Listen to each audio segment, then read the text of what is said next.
Bismillahirrahmanirrahim. Assalamualaikum warahmatullahi wabarakatuh. Alhamdulillahirabbil alamin. Wassalatu wassalamu ala asyrafil anbiya'i wal mursalin wa ala alihi washabbihi ajma'in, amma ba'du. Apa kabar anak-anak Bapak di rumah? Semoga senantiasa diberikan kesehatan oleh Allah Subhanahu wa taala sehingga dapat melaksanakan aktivitas belajar di rumah dengan lancar. Semoga COVID-19 ini dan kita segera bisa sekolah di sekolah seperti biasanya. Amin amin ya rabbal alamin. Baiklah, bertemu lagi dengan Bapak dalam pelajaran Pendidikan Agama Islam kelas 6. Kali ini kita akan memasuki pelajaran yang keempat, yaitu tentang hormat dan patuh kepada orang tua, guru, dan sesama anggota keluarga. Sebelum kita mengetahui dan memasuki pelajaran atau materi tentang pelajaran 4 ini, kita harus mengetahui terlebih dahulu tujuan pembelajaran kita pada hari ini. Yang pertama, meyakini bahwa perilaku hormat dan patuh kepada orang tua, guru, dan sesama anggota keluarga sebagai cerminan dari iman. Yang kedua, dapat menunjukkan perilaku hormat dan patuh kepada orang tua, guru, dan sesama anggota keluarga. Yang ketiga, dapat memahami dan mencontohkan perilaku hormat dan patuh kepada orang tua, guru, dan sesama anggota keluarga. Baiklah, langsung saja kita masuk ke pelajaran 4, yaitu yang pertama, hormat dan patuh kepada orang tua. Sebagai anak, kita harus hormat dan patuh kepada orang tua serta berbakti dan berbuat baik kepadanya. Karena orang tualah kita bisa jadi seperti sekarang. Segala pengorbanan yang telah diberikan tidak akan bisa kita balas. Yang dapat kita lakukan hanyalah berbuat baik kepada keduanya.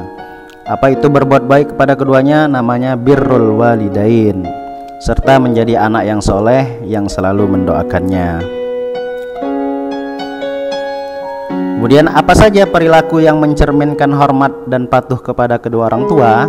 Jadi jika orang tua Ananda masih hidup, yang pertama harus mengucapkan salam dan mencium tangannya ketika bertemu atau meninggalkannya.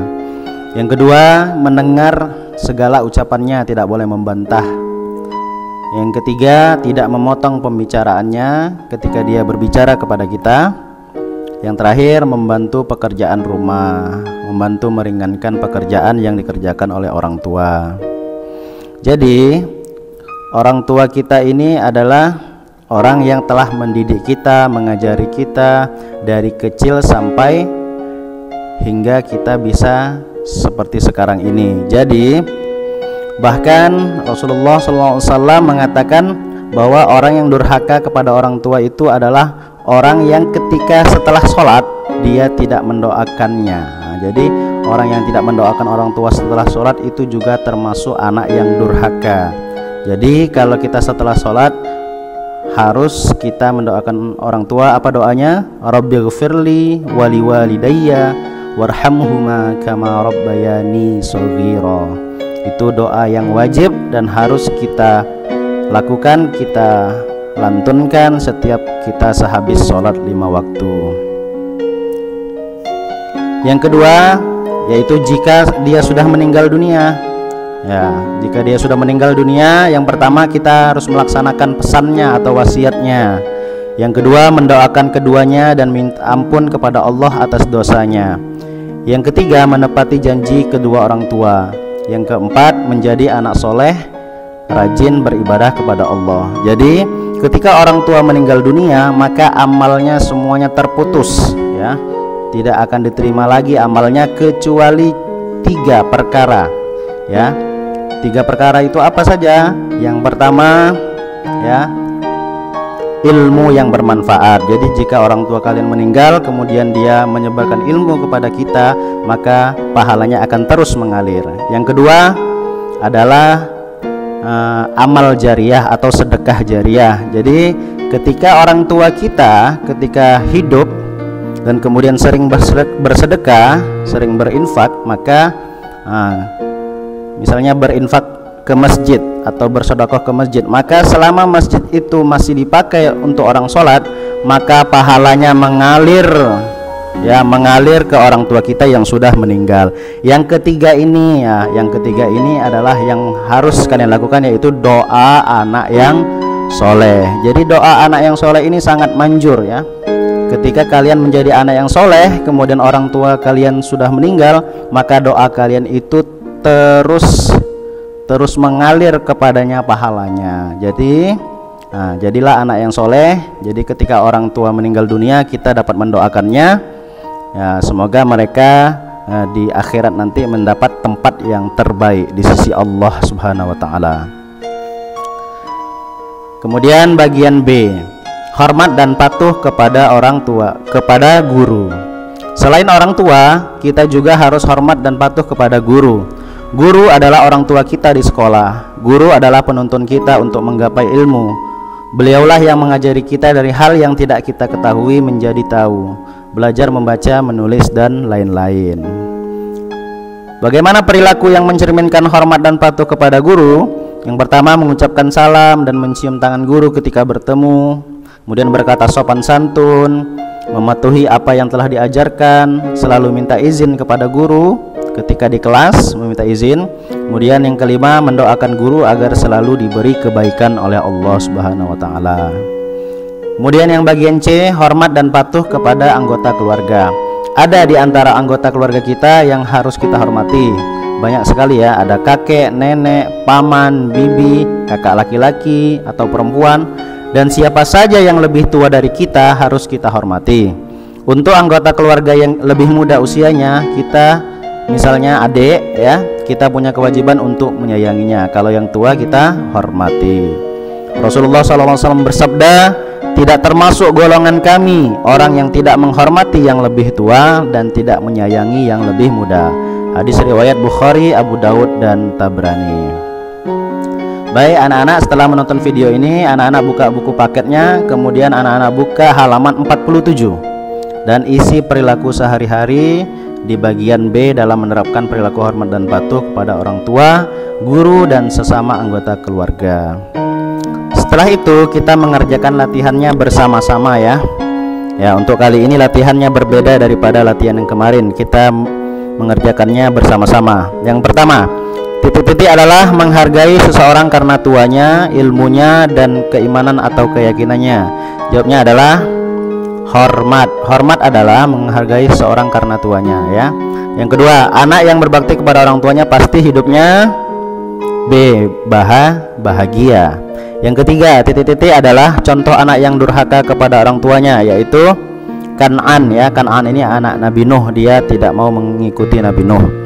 Kemudian nomor 4, anak-anak langsung saya jawab di buku paketnya ya. Nanti ini tidak dikumpulkan, kita kerjakan bersama. Tidaklah termasuk golongan kami orang-orang yang tidak menghormati yang lebih tua dan tidak menyayangi yang lebih muda. Hadis riwayat Bukhari. Kalimat di atas merupakan sabda Nabi Muhammad SAW. Itu jawabannya C. Yang kelima, dan kami perintahkan kepada manusia berbuat baik kepada dua orang ibu bapaknya. Ibunya telah mengandungnya dalam keadaan lemah yang bertambah-tambah dan menyapihnya itu menyusui dalam berapa tahun? Dalam B, 2 tahun. Yang keenam, berdirilah kamu, maka berdirilah, niscaya Allah akan meninggikan orang-orang yang beriman di antaramu dan orang-orang yang diberi A, ilmu pengetahuan beberapa derajat. Ada di buku paket ya. Jawabannya adalah A. Nomor 7, durhaka terhadap orang tua termasuk dosa besar. D ya. 8, dan Tuhanmu telah memerintahkan supaya kamu jangan menyembah selain Dia, dan hendaklah kamu berbuat baik pada ibu bapakmu. Nomor 9, jika salah seorang di antara keduanya sampai berumur lanjut, ini surat Al-Isra ya, mengucapkan kata yang dimaksud dalam ayat di atas, perkataan yang di atas adalah C, menyakitkan. Nomor 10, titik-titik kepadaku dan kepada dua orang ibu, hanya kepadakulah kembalimu, yaitu A, bersyukurlah. Kemudian bagian B ya, kita isi bersama-sama. Ini tidak perlu dikumpulkan nanti ya. Nomor 1, Kan'an telah durhaka kepada ayahnya yang bernama Nabi Nuh alaihissalam.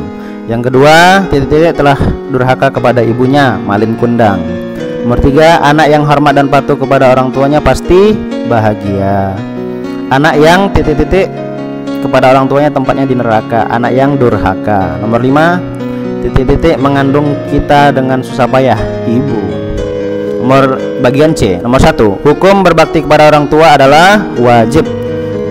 Keridoan titik-titik terletak pada keridoan kedua orang tua, yaitu keridoan Allah. Nomor 3, tidaklah termasuk golongan kami orang yang tidak menghormati yang lebih tua dan tidak menyayangi yang lebih muda.